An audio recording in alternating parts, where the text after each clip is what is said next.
कभी सोचा है अगर आप 400 साल पहले जिंदा होते तो दुनिया को समझने का तरीका क्या होता। लोग मानते थे कि सूरज हर दिन धरती की चक्कर लगाते हैं और भारी चीजें हमेशा हल्की चीजों से पहले गिरती है। ये तब की साइंस की कॉन्सेप्ट थी जिन्हें उस समय सही माना जाता था। लेकिन एक आदमी था जो सवाल पूछता था, जो सोचता था क्या हर चीज जैसे दिखती है वैसे ही होती भी है। उस आदमी का नाम था गैलीलियो गैलीली। गैलीलियो का जन्म हुआ था 1564 में इटली में। उन्होंने अपनी पढ़ाई मैथमेटिक्स और फिलोसफी से शुरू की, लेकिन धीरे धीरे उनकी लगाव नेचुरल वर्ल्ड को समझने में बढ़ता गया। उस जमाने में साइंस ज्यादातर लॉजिक और ऑब्जर्वेशन पर बेस्ड थी। एक्सपेरिमेंट्स का यूज कम होता था। लोगों का मानना था कि अगर कोई ऑब्जेक्ट मोशन में है तो उसे चलाए रखने के लिए फोर्स जरूरी है। अगर अगर कोई ऑब्जेक्ट नीचे गिरता है तो भारी ऑब्जेक्ट ज्यादा तेजी से गिरेगा।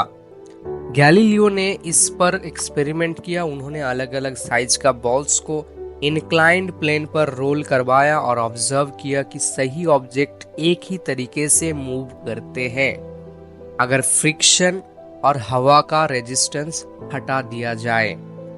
इसी से उन्होंने एक आइडिया की डेवलप किया जिसे हम आज कहते हैं लॉ ऑफ इनर्शिया।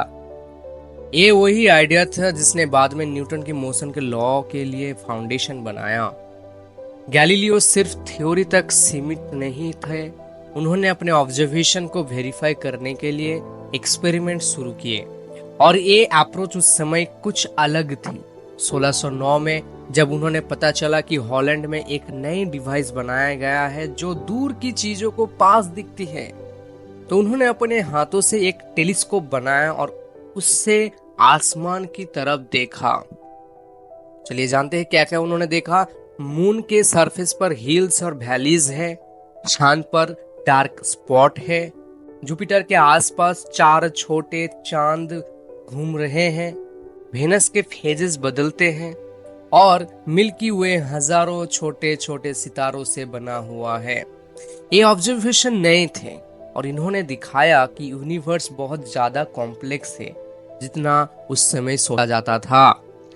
अपनी फेमस किताब dialogue on the two chief world system में गैलीलियो ने यूनिवर्स के स्ट्रक्चर पर अपने आइडिया रखे ऑब्जर्वेशनल डेटा का बेसिस पर। उनका काम हमेशा साइंटिफिक मेथड पर बेस्ड था, ऑब्जर्वेशन, मेजरमेंट और रीजनिंग।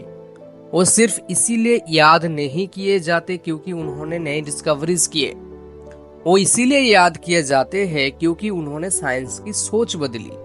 उन्होंने बताया कि थ्योरी तभी स्ट्रांग होते हैं जब उसके पीछे डेटा हो, प्रूफ हो और उसके टेस्ट किया गया हो।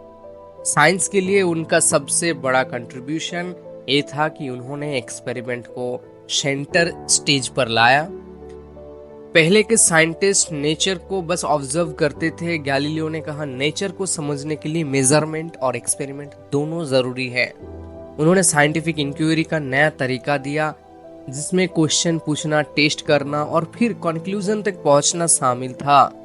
उनका काम आगे जाके न्यूटन, केपलर और दूसरे ग्रेट साइंटिस्ट के लिए बेस बन गया। गैलीलियो ने अपना अंतिम समय इटली के अंदर ही गुजारा, रिसर्च लिखने और स्टूडेंट को इंस्पायर करने में। आज उन्हें फादर ऑफ मॉडर्न साइंस के नाम से जाना जाता है और जब भी हम आज टेलीस्कोप से सितारे देखते हैं, मोशन की लॉ पढ़ते हैं या साइंटिफिक थ्योरी टेस्ट करते हैं तो उसमें गैलीलियो का सीधा योगदान होता है।